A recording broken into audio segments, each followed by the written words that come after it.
galera, questão bem teórica aqui, tá? Vamos jogar cada um desses itens. Se uma partícula está submetida a uma força resultante constante, então ela tem uma força resultante constante, a direção da quantidade de movimento da partícula pode mudar. Bom, esse item é verdadeiro, visto que impulso é variação de quantidade de movimento e essa quantidade de movimento está ligada ao impulso, onde o impulso é força vezes a variação do tempo. Então é claro que a quantidade de movimento está ligado à sua força também, né? Só que aí você observa que essa força, ela sendo constante ou a força sendo variável, se a gente muda o sentido da força, pode mudar também ou a direção, a gente também pode mudar a direção ou o sentido da sua quantidade de movimento. Nada impede, tá? Lembra que força resultante constante não vai impedir isso aí, tá? A gente sabe que a força está diretamente ligada à quantidade de movimento e não há nada que impeça, sendo essa força variável ou constante. Então, item verdadeiro. Se uma partícula está se movendo em um círculo com modo de velocidade constante, a intensidade e taxa de variação da quantidade de movimento no tempo é proporcional ao quadrado da velocidade. Bom, esse item também é verdadeiro, porque vê só, se você tem um círculo onde uma partícula está se movendo aqui nesse círculo, ela está realizando um movimento circular uniforme. No movimento circular uniforme, a velocidade linear é proporcional ao angular pelo raio, né? Então, velocidade linear, grandeza linear é igual a grandeza angular vezes o raio, tá? Só que, o que a gente sabe? Ó?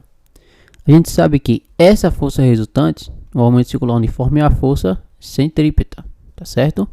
Onde ela é dada pela massa vezes a sua aceleração centrípeta. Então, observa que essa aceleração centrípeta é o quadrado da velocidade dividido pelo raio. Portanto, a força centrípeta é massa ao quadrado da velocidade dividido pelo raio. Beleza. Já que a quantidade de movimento, né? A variação dessa quantidade de movimento, ela é dada por essa força, que vai ser a sua força resultante, vezes o tempo. Então, você tem o quê? Que a variação de quantidade de movimento pelo tempo, que é justamente a taxa de variação, vai ser igual a massa sobre o raio vezes o quadrado da velocidade. Como isso aqui é constante, então você tem o quê? Que a variação da quantidade de movimento é igual a uma constante vezes o quadrado da velocidade. Ou seja, a variação da quantidade de movimento pelo tempo e o quadrado da velocidade são diretamente proporcionais. Então, item verdadeiro também, tá? Bom, com o gráfico do módulo da força resultante que atua sobre uma partícula em função da posição, pode-se obter um módulo do impulso, calculando-se a área entre a curva e o eixo X. Esse item é falso. Por que ele é falso? Quando a gente tem um gráfico relacionando força com posição, essa força sendo variável ou não, a gente calculando essa área daqui, a gente chega no trabalho, tá?